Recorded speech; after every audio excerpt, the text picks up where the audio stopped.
I think every single man in this journey is a good man. They were just matched with women who weren't their person.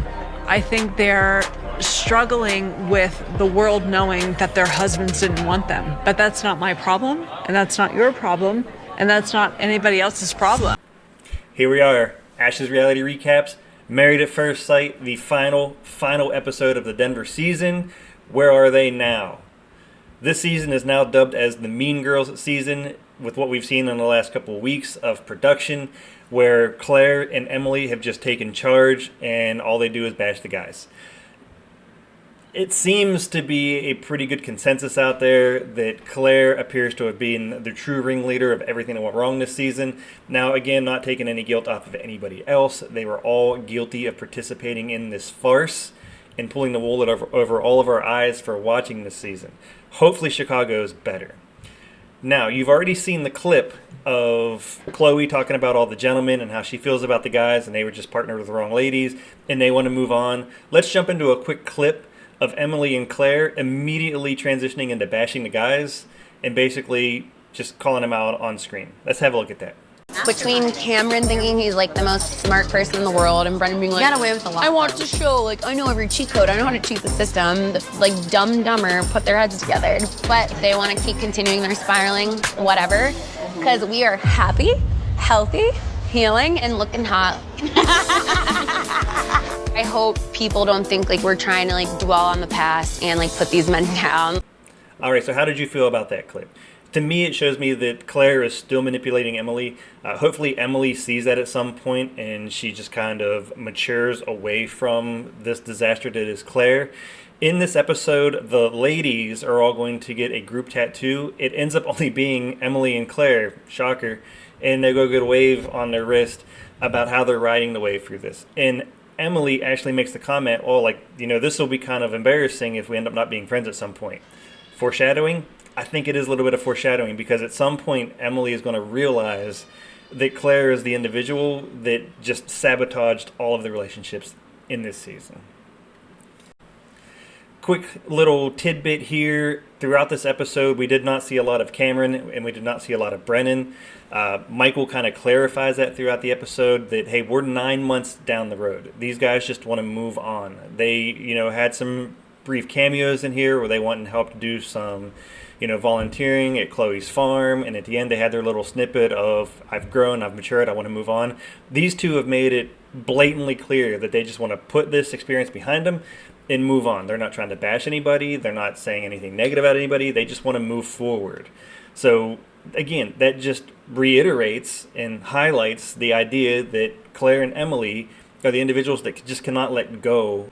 It's refreshing to see Michael and Chloe still be so close. Who knows what's going to happen with them in the future, but they truly seem like close friends. They actually go to the point of trying to do a group gathering and invite all of the women and men to come, and only Austin and his roommate show up. So again, it's a telling sign that nobody wants to be part of this experiment anymore. They just want to go their separate ways.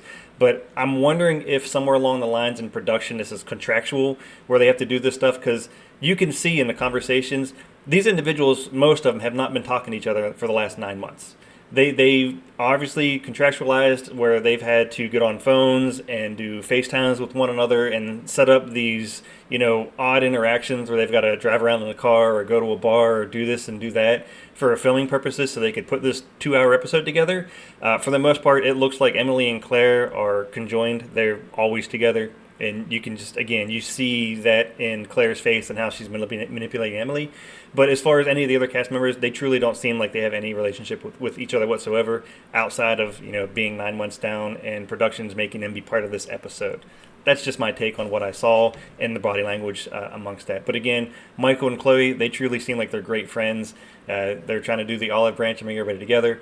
But we find out throughout this that all of the other 4 ladies have completely just blackballed Chloe. They want nothing to do with her. They supposedly created, you know, farce accounts where they're just bad-mouthing her on Facebook and making it out like she's trying to have all 5 husbands to herself, which was a running joke throughout some of the episode. So again, you just see this trend of these ladies consistently and continuously knocking down everybody else on the show, even Chloe, to where it was called out numerous times. They're like middle schoolers, you know, they just can't grow up. Chloe was even identified as being the mature one of the group. These other ladies, they just have not grown up.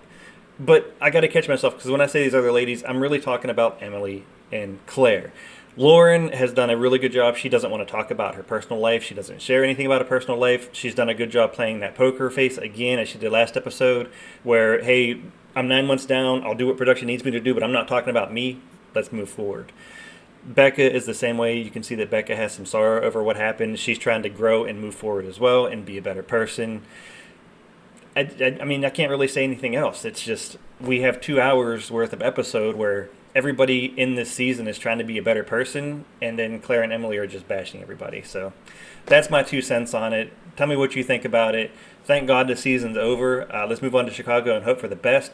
Unfortunately, the clips at the end of the episode that they showed for Chicago do not make me feel positive about what we're going to see in Chicago. But hey, we'll see, man. Fingers crossed. See you in Chicago.